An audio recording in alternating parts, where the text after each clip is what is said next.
तो जितने भी हमारे फर्स्ट ईयर के स्टूडेंट हैं सबको वेलकम करता हूं यूट्यूब चैनल नर्सिंग ज्ञान पे।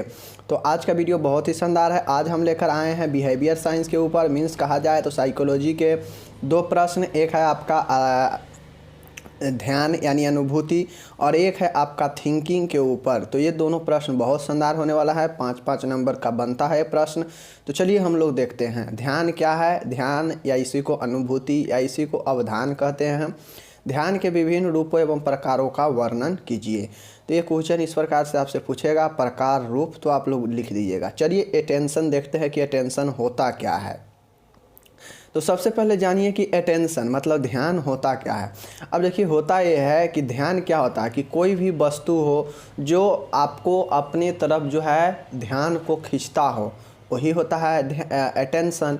जो आपके अब होता यह है कि ध्यान बहुत सारे चीज़ों रहता है, लेकिन ध्यान कहीं एक ही चीज़ पर क्यों आदमी को जाता है, वो चीज़ें जो है वही ध्यान कहलाता है। ध्यान एक मानसिक प्रक्रिया है। ध्यान क्या है?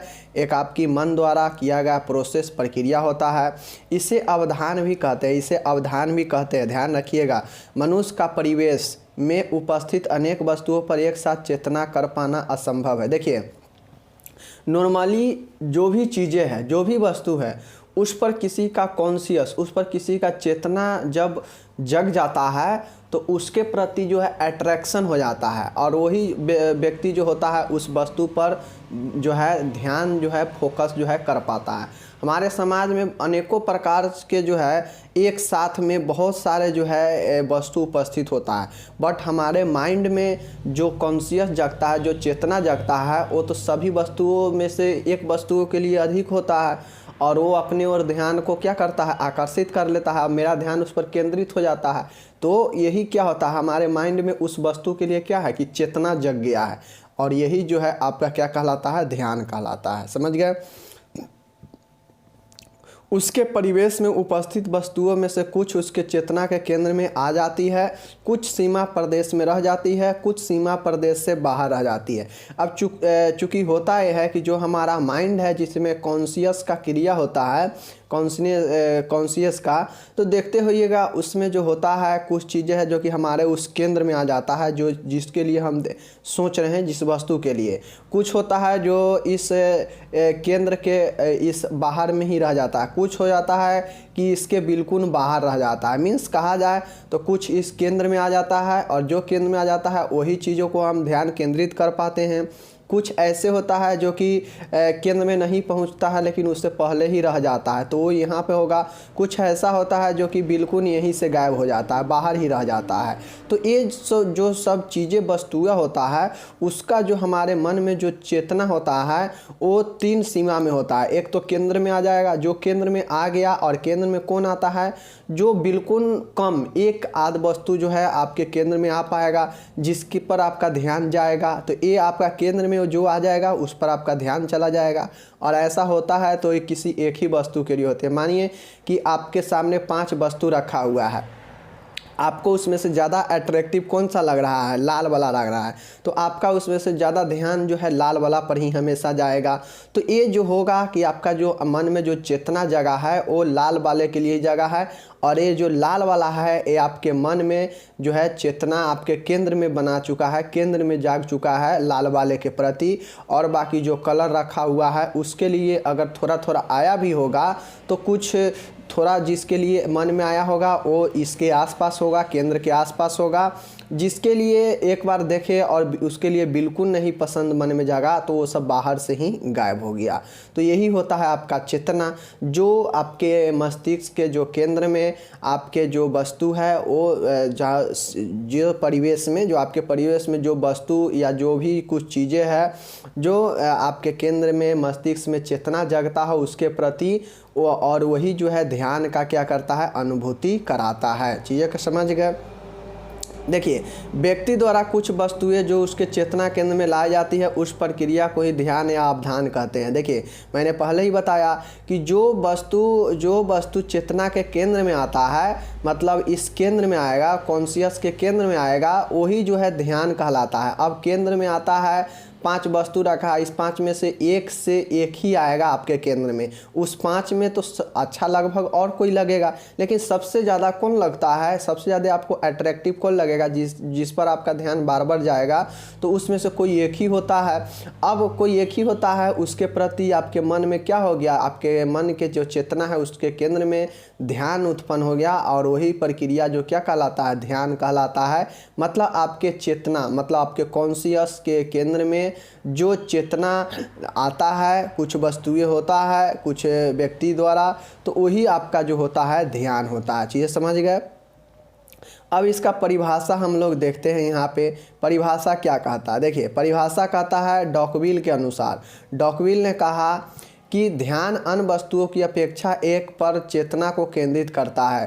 देखिए ध्यान जो होता है, पहले ही बताया कि ध्यान जो होता है अनेक वस्तुओं की तरह जो है वह किसी एक ही वस्तु को, जैसे बहुत सारे वस्तु यहाँ पे रखा है, मेरा ध्यान इस वाले वस्तु पर जा रहा है, तो इसके प्रति हमारे चेतना के केंद्र में जो है एक क्या होगा, चेतना जगता है हमारे केंद्र में, और यही जो है हमें क्या करता है, ध्यान इस पर केंद्रित करता है, और यही होता है ध्यान या अवधान। तो डॉकविल ने कहा कि ध्यान जो है अन्य वस्तुओं की अपेक्षा किसी एक वस्तु पर चेतना को केंद्रित करता है, तो यही जो है ध्यान कहलाता है। समझ गए। चेतना क्या होता है कि जिसके बारे में आप सोच रहे हैं, जिसको आप समझ रहे हैं, वही चेतना होता है। देखिए स्टाउट ने क्या कहा, स्टाउट के अनुसार जो है ध्यान सरल रूप में उस सीमा तक किया जा सकता है जहां तक वस्तुओं के पूर्ण ज्ञान से उसकी संतुष्टि होती है। देखिए डॉकविल ने कहा कि अन्य वस्तुओं की अपेक्षा किसी एक वस्तुओं पर चेतना केंद्रित होना ध्यान है, लेकिन स्टाउट ने क्या कहा कि स्टाउट ने कहा कि ध्यान एक सरल रूप होता है जो उस सीमा तक हो सकता है जिस सीमा तक वस्तुओं का आपके अंदर पूर्ण ज्ञान हो। अब लाल है, अब जो आदमी पसंद, जिस आदमी के मन में किसी चीज़ के प्रति अटेंशन कब जगता है, ध्यान। जैसे कोई आपको पसंद आ गया तो उसके प्रति अटेंशन क्यों जगता है, क्योंकि आपको पसंद आ गया। अगर नहीं पसंद होगा तो अटेंशन जगेगा, उसके प्रति ध्यान केंद्रित होगा, नहीं होगा। तो वही है आपके मन में चेतना जगना ही उस वस्तु के प्रति आपके केंद्र में, वही जो है ध्यान कहलाता है। ये समझ गए। अब देखिए हम कहेंगे आप जो है डॉकविल के अनुसार लिखिएगा। डॉकविल सबसे आसान बताया है कि अन्य वस्तुओं की अपेक्षा किसी एक वस्तु पर जो है चेतना केंद्रित होना, वही कहलाता है क्या चीज़, ध्यान। तो डॉकविल के लिख दीजिएगा, एक परिभाषा हो गया। अब ध्यान का अलग अलग रूप है। ध्यान के निम्नलिखित लक्षण या रूप होते हैं। देखिए फीचर्स ऑफ अटेंशन के क्या क्या लक्षण और क्या क्या रूप हो सकता है, इसको हम लोग देखने वाले हैं। पहला है कि ध्यान परिवर्तन एवं विचलन। देखिए ध्यान परिवर्तन एवं विचलन, ध्यान क्या है, परिवर्तन होता है और विचलन होता है। इसका एक रूप है ध्यान भंग भी होता है। उसके बाद है कि ध्यान विस्तार होता है, मतलब जो ध्यान होता है वो विस्तार से होता है। और एक होता है ध्यान का विभाजन भी होता है, उसके बाद डिवीजन होता है, और इसके बाद ध्यान का प्रकार है। तो देखिए सबसे पहले चीज़ आपको जो याद रखना है वो क्या याद रखना है, मैं यहाँ पे बता देता हूँ सीधा आपको। ध्यान के प्रकार लक्षण या रूप आपसे पूछेगा तो लिखिएगा कि ध्यान के लक्षण और रूप निम्नलिखित होते हैं। ध्यान परिवर्तन एवं विचलन पहला लक्षण होगा कि ध्यान परिवर्तन हो जाता है ना, ध्यान विचलित हो जाता है, डेविएशन, ध्यान का जो है क्या होता है कि शिफ्टिंग हो जाता है या फ्लुक्चुएशन हो जाता है, विचलन हो जाता है। ये होता है ध्यान भंग भी होता है, आदमी का डिस्ट्रैक्शन। ध्यान विस्तार से भी होता है और एक ध्यान का विभाजन भी होता है। तो याद रखिएगा ध्यान में परिवर्तन या ध्यान में विचलन, ध्यान भंग होता है, ध्यान विभाजन होता है, और ध्यान अटेंशन जो है विस्तार भी होता है, स्पेन ऑफ अटेंशन। तो याद रखिएगा 4 रूप होता है ध्यान का। अब देखिए जो ध्यान परिवर्तन और ध्यान जो विचलन है, शिफ्टिंग एंड फ्लुक्चुएशन ऑफ अटेंशन जो है, ये ध्यान स्वभाव से चंचल, क्षणभंगुर एवं गत्यात्मक प्रक्रिया है जो एक ही क्षण में अपने स्थान का परिवर्तन कर लेता है। जब एक उद्दीपक के विभिन्न भागों पर या उद्दीपक के दूसरे उद्दीपक पर ध्यान परिवर्तित हो तो इसे ध्यान परिवर्तन कहते हैं। जैसे समझिए, आपके सामने कोई खूबसूरत चीज़ एक रखा हुआ है, ठीक है। आपका यहाँ पे इसके प्रति बहुत ज़्यादा ध्यान इस पर लगा हुआ है, बहुत ये आपको अट्रैक्ट कर रहा है, और जो आपको अट्रैक्ट करता है वही तो उद्दीपक कहलाता है। उद्दीपक कौन कहलाता है? स्टिमुलेटिंग कौन कहलाता है? तो उद्दीपक वो कहलाता है जो आपको अपने ओर खींचता हो, आपके अपने ओर ध्यान खींचता हो, वही उद्दीपक कहलाता है। तो ये जो उद्दीपक होगा, ये आपका उद्दीपक में कोई वस्तु, कोई आदमी, कोई जेंट्स के लेडीज़ के प्रति अट्रैक्शन, ध्यान केंद्रित होना, या लेडीज को जेंट्स के प्रति अटेंशन, तो ये सब जो है एक अलग अलग बातें हैं, अलग अलग तरीक़ा के आप ध्यान को जो है आपका उद्दीपक हो सकता है। तो ध्यान परिवर्तन या ध्यान विचलन तब होता है जब आपके सामने पहले से कोई एक है जिस पर आप अपना चेतना को केंद्रित किए हुए हैं, बट ये सुंदर है, फिर इसके सामने और ज़्यादा खूबसूरत चीज़ें आ जाएगा तो क्या होगा, आपका ध्यान इस पर से हट के इस पर आ जाएगा। होता है, अक्सर होता है कि आदमी का जो ध्यान होता है पहले कहीं और लगा है और उसके सामने जो है बहुत अच्छा और बहुत सुंदर, बहुत ज़्यादा पैसे आ जाए तो आदमी का ध्यान भटक जाता है, ध्यान परिवर्तन हो जाता है, शिफ्ट हो जाता है ध्यान। तो यही होता है क्या चीज़? ध्यान परिवर्तन। समझ गए? कि लिखिएगा कि ध्यान स्वभाव जो है चंचल होता है, क्षणभंगुर होता है, चंचल और क्षणभंगुर होता है, इसीलिए यह जो है भटकते रहता है, परिवर्तन होते रहता है, जो एक ही क्षण में अनेक स्थानों पर परिवर्तन कर लेता है। और जो उद्दीपक होता है, उद्दीपक के सामने किसी और उद्दीपक का आते ही जो है वो ध्यान भटक कर उस दूसरे वाले उद्दीपक पर चला जाता है, और वही जो है ध्यान परिवर्तन या विचलन कहलाता है। समझ गए? चलिए, पहला प्रोसेस हो गया ध्यान विचलन और ध्यान परिवर्तन था। ध्यान भंग है, डिस्ट्रैक्शन क्या होता है? व्यक्ति का किसी उद्दीपक या वस्तु पर ध्यान केंद्रित करते समय किसी अन्य उद्दीपक के कारण ध्यान कहीं और चला जाए या ध्यान में बाधा उत्पन्न हो तो उसे ध्यान भंग या विकर्षण कहते हैं। देखिए, डिस्ट्रैक्शन को हम लोग विकर्षण या जो है ध्यान भंग कहते हैं। अब ध्यान भंग होता क्या है? एक है क्या चीज़? ध्यान, और एक है आपका प्लस में भंग। ये सब रूप है, ये विधि है जो आपके भटकता रहता है आपका ध्यान। तो ये जो ध्यान होता है, ध्यान प्लस भंग है, मतलब ध्यान का भंग हो जाना। अब ध्यान का भंग क्या कब होगा? कि जब आपके अंदर कोई चेतना जगा है किसी वस्तु के लिए, किसी वस्तु के प्रति, किसी आदमी के प्रति, और आपका ध्यान जो है इस वस्तु की ओर जाना चाहिए, बट कोई और वस्तु उसी समय मौजूद हो जाता हो या कोई और चीज़ें बढ़िया हो जो इससे बढ़िया हो, जो ये बढ़िया हो जाता हो, तो जो है आपका जो अटेंशन है इसके प्रति नहीं होकर आपका ध्यान यहाँ आ जाता हो, तो यही जो कहलाता है ध्यान भंग कहलाता है। या फिर आपको अगर इस वस्तु पर ध्यान करने का, आपका ध्यान इस पर होना चाहिए लेकिन आपका ध्यान इसके कारण से इस पर आ जाता है, तो ये जो है आपका डिस्ट्रैक्शन हो जाता है। तो वही कहता है कि ध्यान भंग जो है किसी उद्दीपक या वस्तु के ध्यान केंद्रित समय किसी अन्य उद्दीपक के कारण जो है वो किसी और जगह चला जाता है ध्यान, या आपके ध्यान में बाधा उत्पन्न करता है, तो वही हो जाता है क्या चीज़? भंग। तो ध्यान भंग समझ गए, डिस्ट्रैक्शन। चलिए, तीसरा है विस्तार, ध्यान विस्तार, स्पेन ऑफ अटेंशन। देखिए, स्पेन ऑफ अटेंशन क्या होता है? कोई व्यक्ति एक ही समय में जितने उद्दीपकों पर ध्यान दे सकता है उसी को ध्यान विस्तार कहते हैं। देखिए, ध्यान विस्तार क्या होता है? कोई व्यक्ति एक ही समय में जितने उद्दीपकों पर ध्यान दे सकता है उसी को ध्यान विस्तार कहते हैं। अब ये सब रूप है ध्यान का। अब ध्यान का जो रूप है तो ये कह रहा है कि कोई व्यक्ति है, वो व्यक्ति एक ही समय में अलग अलग वस्तुओं पर, अलग अलग उद्दीपकों पर ध्यान दे सकता है, तो उसी को जो है ध्यान विस्तार कहते हैं। जैसे मानिए यहाँ पे हम 1 2 3 4 5 6 वस्तु है, 6 उद्दीपक है। ये उद्दीपक हमारा ध्यान अट्रैक्ट कर रहा है, हम इस पर ध्यान लगाए हुए हैं, और हल्का हल्का सब पर ध्यान लगाए हुए हैं, हल्का हल्का सब पर ध्यान लगाए हुए हैं, तो यही ध्यान विस्तार कहलाता है। तो यही कहता है कि कोई व्यक्ति एक समय में ही जितने भी उद्दीपक हो उसके सामने उन सभी पर जो है ध्यान दे सकता है, और उसी को जो है ध्यान विस्तार कहलाता है। चीज़ समझ गए।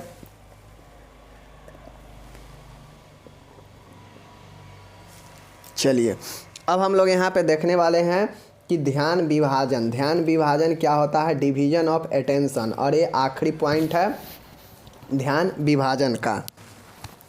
तो देखिए जो ध्यान विभाजन होता है, ध्यान विभाजन डिवीजन ऑफ अटेंशन, एक साथ से अधिक उद्दीपकों की ओर ध्यान देने की प्रक्रिया ही ध्यान विभाजन कहलाता है। सामान्यतः यह देखा जाता है कि कोई व्यक्ति 2 या 2 से अधिक कार्य एक साथ कर लेता है, जैसे गाड़ी चलाते समय साथ वाले व्यक्ति से बात करना। देखिए ध्यान विभाजन का मतलब होता है, ध्यान विभाजन का मतलब होता है कि एक ही समय पर एक या एक से अधिक वस्तुओं को जो है उद्दीपकों की ओर ध्यान देना, और यही क्या कहलाता है? ध्यान विभाजन कहलाता है। ध्यान विभाजन का मतलब समझे कि आपका थोड़ा ध्यान ये भी खींचा है, थोड़ा ध्यान ये भी खींचा है, थोड़ा ध्यान ये भी खींचा है, थोड़ा ध्यान ये भी अपने ओर खींचा है। मतलब ध्यान का विभाजन कर लिया है, हल्का हल्का सब अपने अपने ओर बंटवारा कर लिया है। जो उद्दीपक है, जो वस्तु होगा या जो कोई भी आदमी होगा, वो हल्का हल्का जो है सभी अपने ओर जो है आपके ध्यान को विभाजित कर लिया होगा,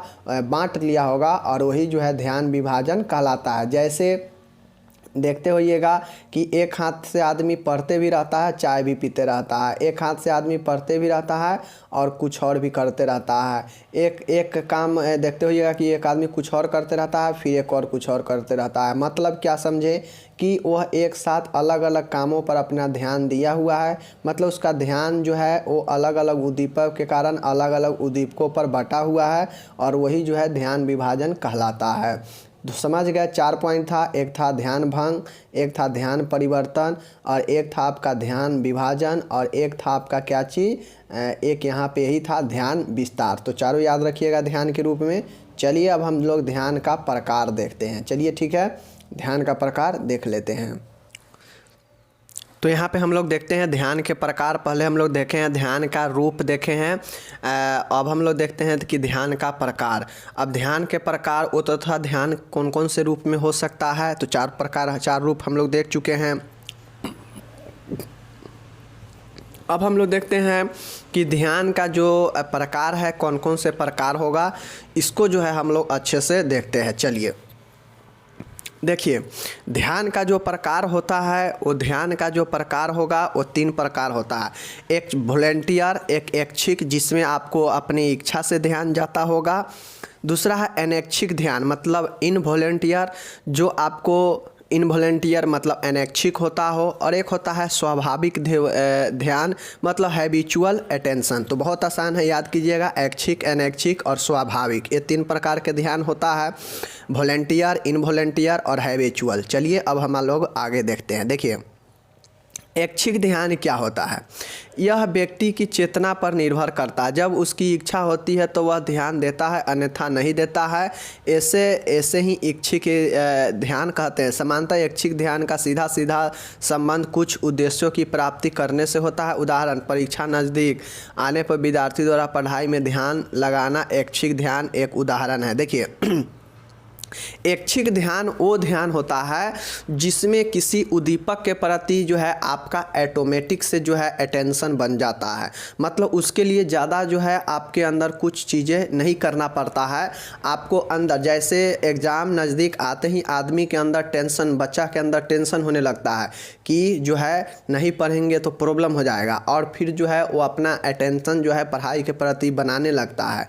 तो वही हो जाता है कि ऐच्छिक ध्यान, मतलब उसका जो ध्यान है वो पढ़ाई के प्रति अब जागृत हो चुका है, और यह उसको ऑटोमेटिक और ऐच्छिक उसको अपने अंदर खुद से जागा है। उसके लिए कोई और जो है आप उसका मन भी नहीं हो रहा है, उसका अपने मन से भी नहीं है, उसको ऑटोमेटिक जग चुका है। और जो चीज़ें ऑटोमेटिक होता है वो आपके क्या है, आपका माइंड संदेश दे रहा है, आपका उस पर कोई कंट्रोल नहीं होता है। वही अनैच्छिक होता है कि बिना आपके इच्छा से वो होता हो, बिना आपकी इच्छा से वो रेडी हो गया हो, वही होता है अनैच्छिक, वही होता है अनैच्छिक ध्यान। तो यही होता है कि अनैच्छिक, सॉरी ये हम लोग ऐच्छिक ना पढ़ रहे हैं, हम अनैच्छिक का चीज़ें बता दिए। देखिए हम लोग ऐच्छिक पढ़ रहे हैं, तो ऐच्छिक जो ध्यान होता है वॉलंटियर होता है, यह व्यक्ति की चेतना पर निर्भर करता है, मतलब यह व्यक्ति पर निर्भर करता है, मैंने उल्टा बता दिया। ऐच्छिक ध्यान जो होगा उसमें व्यक्ति का जो ध्यान होगा वो व्यक्ति के अनुसार होगा, व्यक्ति जो चाहेगा ये हमको करना है वो उसी के प्रति जागेगा, उसका ध्यान उसी के प्रति अटेंशन होगा। जो भी उद्दीपक होगा उसके लिए जो व्यक्ति के अंदर जो चेतना उत्पन्न होता है वो व्यक्ति के अनुसार होगा, और वही जो है ऐच्छिक ध्यान होता है। जैसे कोई स्टूडेंट चाहेगा कि मेरा एग्ज़ाम नज़दीक आ गया, अब हमें सिर्फ़ और सिर्फ पढ़ना ही है, मीन्स उसका जो ध्यान है वो अब पढ़ाई की तरफ ध्यान चला गया, उसका जो इच्छा है वो इच्छा ये कर रहा है कि नहीं हमें अब पढ़ना ही सिर्फ चाहिए, बहुत समय नज़दीक आ गया। मीन्स क्या है कि उसके अंदर का जो चेतना है, जो सोचने का जो कॉन्शियस है, वो उसको क्या बता रहा है कि आप पढ़ो। और उद्दीपक कौन हो गया? पढ़ाई। एग्ज़ाम क्या है? उसका उद्दीपक है, जिसके देखकर उसके अंदर ये ध्यान आ गया कि हमें पढ़ाई पर अब ध्यान लगाना है, और यही हो गया ऐच्छिक ध्यान। तो चीज़ें समझ गए। ऐच्छिक मतलब अपने इच्छा से हो, और जो उद्दीपक हो उसके प्रति आपका अपना इच्छा जागृत होता हो, जो आप करते हो वही हो जाता है ऐच्छिक ध्यान। चीज़ें समझ गए। अब हम लोग चलिए देखो ऐच्छिक में क्या पढ़े कि जो वैसा मतलब एक ऐसा ध्यान जो है ऐच्छिक ध्यान वो होगा जो व्यक्ति में, या जो व्यक्ति में क्या होगा कि चेतना पर, यह व्यक्ति के चेतना पर निर्भर करता है, कॉन्शियस पर निर्भर करता है कि जब कि उसका इच्छा होगा तब ये जो है ध्यान, इस प्रकार के ध्यान व्यक्ति में आता है, देता है। अन्यथा जो है इसका जो इच्छा नहीं होगा तो नहीं देगा ध्यान। तो ये होता है ऐच्छिक ध्यान कि जब मन होगा तब देगा, नहीं मन होगा तब नहीं देगा। ये आपके इच्छिक पर, आपके इच्छा पर निर्भर करता है, जिसमें होगा कि आप अगर आपका एग्ज़ाम नज़दीक आ चुका है तो आपका ध्यान जो है एग्ज़ाम पर चला जाएगा, मतलब जो उद्दीपक होगा वो आपके चेतना पर, चेतना जो होगा वो आपके उद्दीपक की तरफ आकर्षित होगा, जाएगा, उस पर प्रभावित होगा, तो वो उसके प्रति काम करने के लिए जागृत हो जाएगा, वो अपने तरफ आपका अटेंशन खींच लेगा। तो वो हो जाता है आपका ऐच्छिक, जो आपके इच्छा के अनुसार। जैसे एग्ज़ाम है तो एग्ज़ाम के प्रति आप सजग हो जाएंगे कि हमें एग्ज़ाम आ चुका है, अब पढ़ना चाहिए। मीन्स जो उद्दीपक होगा वो एग्ज़ाम होगा, आपको कह रहा है कि पढ़िए, और आपका ध्यान भी उस तरफ गया है पढ़ने के लिए आपके इच्छा के अनुसार कि हाँ सही बात है, हमको पढ़ना चाहिए, एग्ज़ाम आ चुका है नज़दीक। तो ये हो गया ऐच्छिक ध्यान।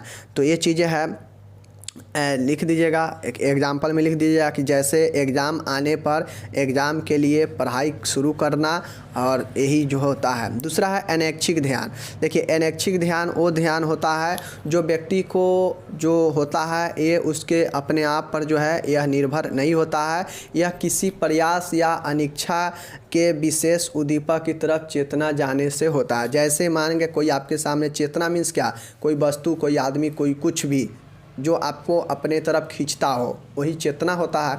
तो ये जो अनैच्छिक होता है इस पर व्यक्ति ध्यान बिना किसी प्रयास का, बिना किसी प्रयास या बिना इच्छा के भी जो है व्यक्ति का आ सकता है, मतलब ऑटोमेटिक आ जाएगा। इच्छा हमारा नहीं है फिर भी ये ध्यान किसी और तरफ चला जाएगा। मेरा प्रयास हम नहीं कर रहे हैं कि इसके लिए हमारा ध्यान इस तरफ जाए, बट फिर भी ध्यान चला जाएगा। खूबसूरत अगर कोई लड़का है और खूबसूरत कोई लड़की है, फिर भी उसका ध्यान उस तरफ नहीं ले जाकर फिर भी ऑटोमेटिक उसके तरफ ध्यान चला जा रहा है। मीन्स क्या कि यह अनैच्छिक है, उसके अंदर बिना कोई प्रयास के, बिना कोई इच्छा के भी उसके तरफ ध्यान जा रहा है। मतलब यह जो है क्या है, यह एक प्रकार से अनैच्छिक है, बिना इच्छा के भी ध्यान उसके तरफ, चेतना उसके तरफ जा रहा है। तो यही होता है क्या चीज़? अनैच्छिक ध्यान। चीज़ें समझ गए। और जो मैंने उद्दीपक के बारे में क्या बताऊं, बहुत बार बता चुका हूं। ये चीज़ें हैं जैसे कोई व्यक्ति अगर पढ़ रहा है तो पढ़ाई पर उसका ध्यान है, बट बाहर से कोई शोरगुल अचानक से हुआ और अचानक से इसका ध्यान जो है डाइवर्ट होकर उस शोरगुल पर चला गया। मतलब क्या कि उसका ध्यान पढ़ाई पर था, बट शोरगुल के कारण उसका ध्यान शोरगुल पर बाहर चला गया, मीन्स उसका ऑटोमेटिक चला गया है। तो ये होगा क्या चीज़ कि अनैच्छिक ध्यान। अनैच्छिक ध्यान को भी समझ गए हम लोग। चलिए और जो अनैच्छिक ध्यान होता है आपके लक्ष्य में बाधा उत्पन्न कराने के लिए बहुत ज़्यादा ये जो है जिम्मेदार होता है। क्योंकि समझिए हम कोई का ध्यान पर कोई काम कर रहे हैं, बट अनैच्छिक मतलब बिना किसी प्रयास बिना किसी इच्छा के उत्पन्न हो जाता है अनैच्छिक ध्यान। तो हम कोई काम पहले से कर रहे हैं बट कोई अदर रीजन से कोई अदर उद्दीपक के कारण हमारा ध्यान किसी और तरफ भी चला जाता है ऑटोमेटिक। तो ये जो है हमारा जो पहले का काम है उसको करने में, उसको प्राप्ति करने में प्रॉब्लम समस्या उत्पन्न करता है। तो वही हो जाता है अनैच्छिक ध्यान। समझ गए।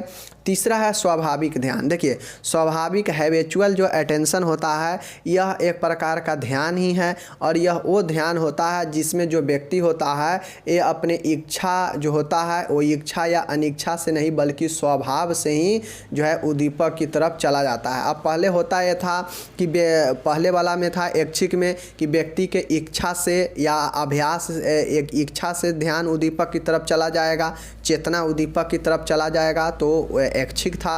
अनैच्छिक में था कि बिना किसी प्रयास या बिना किसी इच्छा के भी जो है चला जाता है उद्दीपक की तरफ चेतना, तो वो हो जाता है आपका क्या चीज़ अनैच्छिक। बट ये जो स्वाभाविक होता है न यहाँ पे इच्छा होगा न यहाँ पे अनिच्छा होगा, बल्कि यहाँ पे व्यक्ति के स्वभाव के कारण जो है वो चेतना जागृत होता हो। जैसे कोई व्यक्ति डेली अगर गाड़ी चलाना सीख चुका है तो उसे ध्यान हमेशा गाड़ी के तरफ जो है आदमी के रहता है। अगर किसी का डेली ड्यूटी है 8 बजे जाना है तो आदमी का ऑटोमेटिक ध्यान उसका हैबिट बन चुका है कि भाई हमें 8 बजे डेली जाना है, तो उससे पहले आदमी को जो जो चीज़ें करना होता है वो कर लेता है, क्योंकि उसके वो आदत में आ चुका है, हैबिट में आ चुका है, और यह उसके ध्यान में चेतना में जगाता है कि भाई तुमको 8 बजे ड्यूटी जाना है, उससे पहले तुम सारे चीज़ों को कर लो अपना। तो यही हो जाता है एक अभ्यास के थ्रू या प्रयास के थ्रू ये स्वाभाविक चेतना आदमी के अंदर जगता है, और वही जो है क्या होता है वह जो है ध्यान को खींचता है। जो भी एस्टुमुलेट होगा, जो भी उद्दीपक होगा अपने तरफ खींचेगा, तो वो होता है एक क्या चीज़ स्वाभाविक ध्यान, जो व्यक्ति को अपने किसी चीज़ से सीखे हुए से या डेली रूटीन से, जैसे डेली रूटीन में आदमी को जो है जानते हैं कि सोने के बाद आदमी अपना कर्म क्रिया करता है, तो डेली ध्यान कर्म क्रिया की तरफ आदमी का जाता ही जाता है। ये उसका हैबिट बन चुका है कि सोने के जब उठने के बाद आदमी अपना जो है फ्रेश होता है, ब्रश करता है, तो ऑटोमेटिक ये उसका हैबिट है, और उसका ध्यान जो है सोने जब उठेगा तो इसके तरफ जाएगा ही जाएगा। तो यही जो होता है स्वाभाविक ध्यान हो जाता है। चीज़ें समझ गए। चलिए जैसे एक एग्जाम्पल देख लीजिए कि गाड़ी चलाने का अभ्यास बार बार करते हुए उसके एक आदत बना लेता है। जैसे कोई व्यक्ति अगर आदत बना लेता है, बार बार गाड़ी चला रहा है, तो उसको जो है स्वभाव बन चुका है, हैबिट बन चुका है कि भाई गाड़ी चलाना में कोई भी जो मेरा ध्यान है हमेशा गाड़ी चलाने पर ही रह रहा है, तो ये जो है वो हो जाता है। जैसे कोई व्यक्ति के पढ़ने का आदत हो चुका है, वो हमेशा जो है 8 से 10 पढ़ता हो, तो उसका हमेशा ये स्वभाव बन चुका है कि 8 से 10 पर जो है पढ़ना है, और यही जो है स्वाभाविक ध्यान होता है। चीज़ें समझ गए। चलिए अब हम लोग क्या देखे हैं, 3 प्रकार के ध्यान देखे हैं और 4 रूप देखे हैं। आपसे क्वेश्चन कैसे पूछेगा, क्वेश्चन पूछ देगा शॉर्ट में पूछेगा, तो पूछेगा कि ध्यान होता क्या है, या अवधान होता क्या है, या जो है इसका क्वेश्चन का हम लोग रूप देखते हैं। देखिए अनुभूति क्या है, अवधान क्या है, या ध्यान क्या है, बताइए। ध्यान के प्रकार लिखे। शॉर्ट क्वेश्चन में इतना ही पूछेगा। लॉन्ग पूछेगा